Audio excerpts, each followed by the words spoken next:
वक्त की सबसे बड़ी खबर जो लगातार आज तक आप तक पहुंचा रहा है लद्दाख से, यह खबर जहां पर गलवान इलाके में भारत चीन बातचीत का असर अब दिखाई देने लगा है।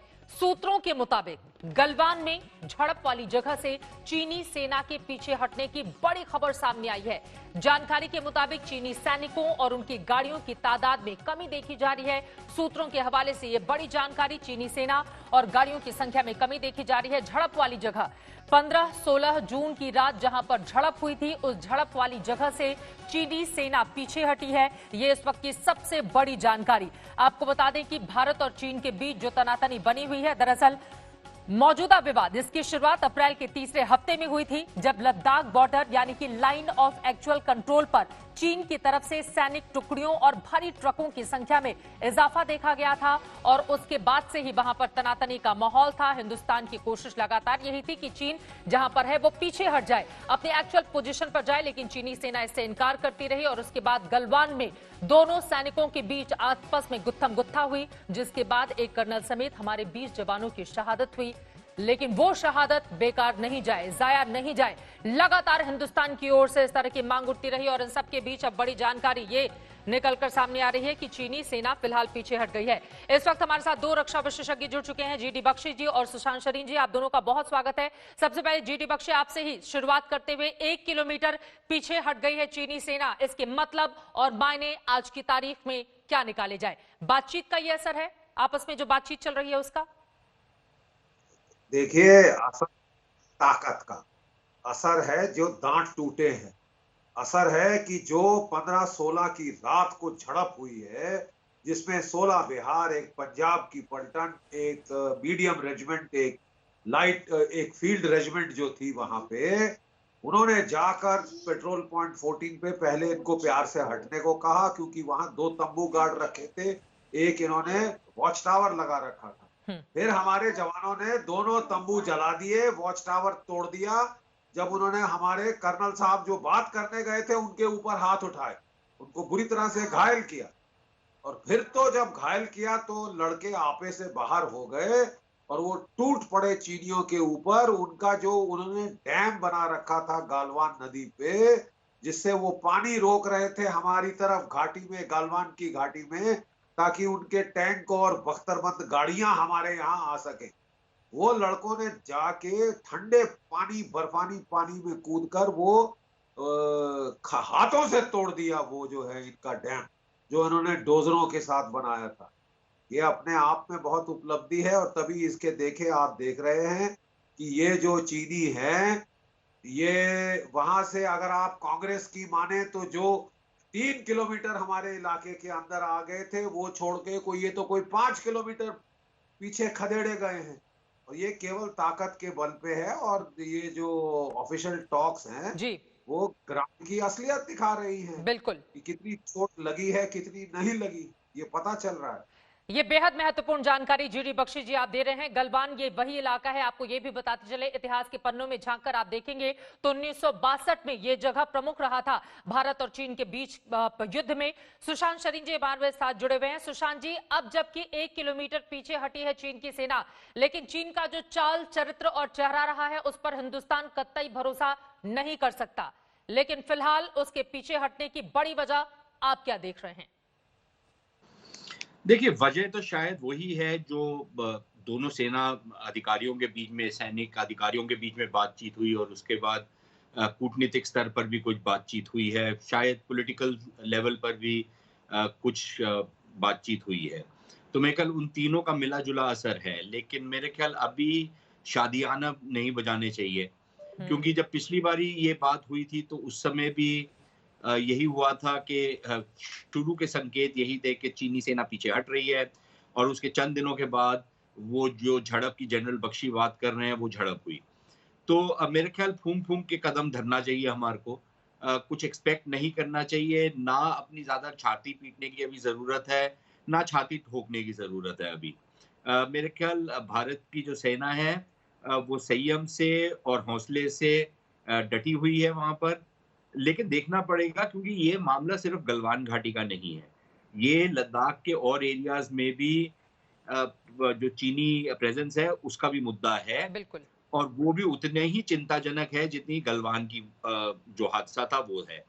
तो मेरे ख्याल सारा का सारा जब तक पूरा का पूरा ये जो एरिया है उसमें ये जो तनाव है ये कम नहीं होता, मेरे ख्याल तब तक हमारे को बिल्कुल डटे रहना पड़ेगा और देखना पड़ेगा। और मेरे ख्याल जो हमारी एक आदत होती है, कई बारी हम वक़्त से पहले अपने आप को मुबारकबाद देना शुरू कर देते हैं, उससे गुरेज़ करें तो बेहतर है। क्योंकि अगर चीनी जिन्होंने दिखा दिया है कि वो मक्कार भी हो सकते हैं और चालाक भी हैं, तो फिर मेरे ख्याल थोड़ा-सा संयम रख के देखना चाहिए कि कहाँ तक बात पहुँची है। और जानकारों का यही मानना है कि ये जो डिसएंगेजमेंट का प्रोसेस है, ये चंद घंटों का, चंद दिनों का, शायद चंद हफ्तों का भी नहीं है, चंद महीनों का है। बिल्कुल। और धीरे-धीरे करके एक-एक कदम के साथ दोनों सेनाएँ पीछे हटेंगी। तो भारत ये नहीं करेगा कि पूरी अपनी सेनाएँ हटा लेगा, ये सोचते हुए कि चीनी भी करेंगे यही काम। मेरे ख्याल बिल्कुल एक रेसिप्रोकल लेवल पे होगा। वो करेंगे तो हम थोड़ा-सा पीछे हटेंगे, उसी तरीके से होगा। लेकिन दोनों साइडें, शायद भारत उससे ज़्यादा चौकन्ना भी रहेगा कि जिस तरीके से पिछली बारी चीन ने किया था, वही इतिहास दोबारा ना हो। तो मेरे ख्याल उस तरीके से मैं तो इसको देख रहा हूँ। मैं कोई बहुत ज़्यादा अभी सेलिब्रेशन के मूड में नहीं हूँ। ठीक है, बहुत महत्वपूर्ण बातें आपने कही कि चीन की चालबाजी को देखते हुए कम से कम सेलिब्रेशन के मूड में इस वक्त हिंदुस्तान को नहीं रहना चाहिए, क्योंकि एक लंबा अभी प्रोसेस है। क्योंकि चीन के ऊपर कतई भरोसा नहीं किया जा सकता, जिस तरह का उसका इतिहास रहा है। और हाल ही में भी हम सब ने देखा था, पैंगोंग त्सो लेक है, वहां पर उसने अपने सैनिकों का डिप्लॉयमेंट शुरू कर दिया था, जिसके बाद सवाल उठे कि एक तरफ वो बातचीत करता है और दूसरी तरफ हिंदुस्तान के खिलाफ साजिशों में लगा रहता है। दिल्ली से इस वक्त मंजीत नेगी हमारे सहयोगी भी जुड़ चुके हैं। मंजीत, सेना प्रमुख दिल्ली में सरकार को जानकारी देंगे, जिस तरह का उनका लद्दाख का 2 दिनों का दौरा रहा है, इससे जुड़ी हुई और क्या बड़ी जानकारी आपके पास? देखिए, फिलहाल 2 दिन का जो सेना प्रमुख का दौरा रहा है, उसमें काफ़ी चीज़ें हैं और वो दौरा ख़ासतौर से चीन को एक संदेश देने के लिए भी था सरकार की तरफ से, ख़ासतौर से कि भारत की जो सैन्य तैयारी है, उसमें कहीं कोई कमी नहीं है। और इसीलिए सेना प्रमुख उन फॉरवर्ड मोर्चों पर भी गए, जहाँ पर चीनी सेना के साथ आमने-सामने की तैनाती है भारतीय सेना की। और अभी जो डिसएंगेजमेंट की बात हो रही है, चित्रा, वो सोमवार की जो आखिरी मीटिंग थी मोल्डो वाली कोर कमांडर लेवल की, उसके बाद म्यूचुअल डिसएंगेजमेंट की बात हुई थी। लेकिन अभी फिलहाल यहाँ अगर सेना मुख्यालय दिल्ली की बात करें, जहाँ पर सेना प्रमुख मौजूद हैं, तमाम आला अधिकारी हैं, वो बहुत ज़्यादा इस डिसएंगेजमेंट को लेकर उत्साहित नहीं है। चीज़ों को देखा जा रहा है और सावधानी के साथ, खासतौर से क्योंकि पिछली 15 जून की घटना से पहले भी 2 किलोमीटर दोनों सेनाओं ने डिसएंगेजमेंट की बात कही थी। भारत ने अपनी सेनाओं को 2 किलोमीटर कुछ टुकड़ियों को पीछे हटाया था, लेकिन चीन की तरफ से ऐसा नहीं हुआ। उसी की वजह से वो खूनी भिड़ंत हुई। तो फिलहाल यहाँ पर जो सेना प्रमुख की 2 दिन की यात्रा रही है लेह की, वहाँ पर उन्होंने लोकल कमांडर के साथ जो चर्चा की है। और इस वक्त पूरे लद्दाख क्षेत्र में अगर लद्दाख के अलग-अलग इलाकों की बात करें, जहाँ पर पिछले 4-5 दिनों में, खासतौर से 15 जून के बाद की घटना के बाद से चीन ने जिस तरह की तैनाती बढ़ाई है, भारत ने भी उसके मुकाबले तैनाती बढ़ाती। तो ये सारी चीज़ें यहाँ पर दिल्ली में सरकार के साथ साझा की जाएँगी। और सरकार कम से कम सेना इस वक्त कतई इस मूड में नहीं है कि चीन की किसी भी कार्रवाई को फिलहाल बहुत जल्दबाजी में उस पर आगे कोई रिएक्शन दिया जाए। जी। बिल्कुल, और ये बहुत ज्यादा जरूरी हो जाता है एक ऐसे वक्त में जब सेना ने, हिंदुस्तान ने एक कर्नल समेत अपने 20 जवानों की शहादत दी हो, उस जगह पर जहां चीन की चालबाजी के वजह से इस तरह के हालात पैदा हुए। इसी कारण बहुत ज्यादा जरूरी हो जाता है कि फूंक फूंक कर हम अपने कदम आगे बढ़ाएं। लेकिन सीधे एक बार फिर से सुशांत जी, आपका रुख करते हुए, चूंकि 10 और 13 ये जो पेट्रोलिंग पॉइंट है, यहां पर चीनी सैनिकों की ओर से हिंदुस्तान को पेट्रोलिंग से रोका जा रहा है। कल ही इस तरह की जानकारी सामने आई थी। यानी कि एक तरफ वो बातचीत के जरिए मामले को सुलझाने की कोशिश करता है, तो वहीं दूसरे इलाकों पर उसकी नजर रहती है। फिर ऐसे में उसको हैंडल कैसे किया जाए? नहीं, मेरे ख्याल हैंडल यही करना पड़ेगा कि जो दबाव वो बना रहे हैं, उस दबाव के सामने आपको झुकना नहीं है। लेकिन ये पहली बारी नहीं है कि उस एरिया में चीनियों ने इस तरीके के हथकंडे अडॉप्ट किए हैं। इससे पहले भी वो कर चुके हैं 2013 में, और उससे पहले भी। और उस समय भी फिर इस मामले को इस तरीके से सुलझाया गया था कि कुछ लेन देन हुआ था कि भारत ने किसी एक और सेक्टर में कुछ कंस्ट्रक्शन, कुछ स्ट्रक्चर बनाए हुए थे, और उसके और चीनियों ने बोला कि भाई आप उसको हटाइए तो हम यहाँ से पीछे हट जाते हैं। तो कुछ लेन देन हुआ था। अब इस बार क्या होता है देखना पड़ेगा। इस बार चीन की क्या मांग रहती है क्या चीन की ऐसी मांग होती है जो भारत को स्वीकार्य नहीं होगी, या कोई छोटी मोटी चीज होती है जिसके तहत भारत कहता है कि भाई ठीक है, ये बड़े मुद्दे से को एक तरीके से हम सॉल्व कर लेते हैं छोटा मोटा कॉम्प्रोमाइज करके। तो कॉम्प्रोमाइज अगर होना है तो क्या होगा, या फिर ये भी हो सकता है कि चीन ने अपनी तरफ से दबाव बनाया हो, ये दिखाया हो कि हम क्या क्या कर सकते हैं और वो करके फिर पीछे हट जाए। लेकिन मेरे ख्याल आइदर केस प्रॉब्लम ये रहेगी कि ये अगर हर 2-3 साल में इस तरीके से दबाव बनाएगा चीन, तो कब तक भारत इसको झेलेगा, मेरे ख्याल उस पर एक बहुत बड़ा सवालिया निशान होगा। और फिर भारत को अपनी रणनीति जो है कुछ इस तरीके की बनानी पड़ेगी कि आए साल इस तरीके की हरकत ना हो। अब वो क्या रणनीति होगी, क्या चीन के साथ कोई समझौता तय पाएगा, लेकिन मेरे ख्याल कई जानकारों का ये मानना है कि चीन सीमा के ऊपर कोई समझौता नहीं करना चाहता, क्योंकि अगर वो समझौता हो जाता है तो फिर ये जो लेवरेज वो भारत के खिलाफ इस्तेमाल करता है या जो एक ये हथकंडा अडॉप्ट करता है भारत के खिलाफ, उसका कोई औचित्य नहीं रहेगा। तो इसलिए वो ये हथकंडा पूरी तरीके से छोड़ना नहीं चाहता भारत के ऊपर दबाव बनाने के लिए।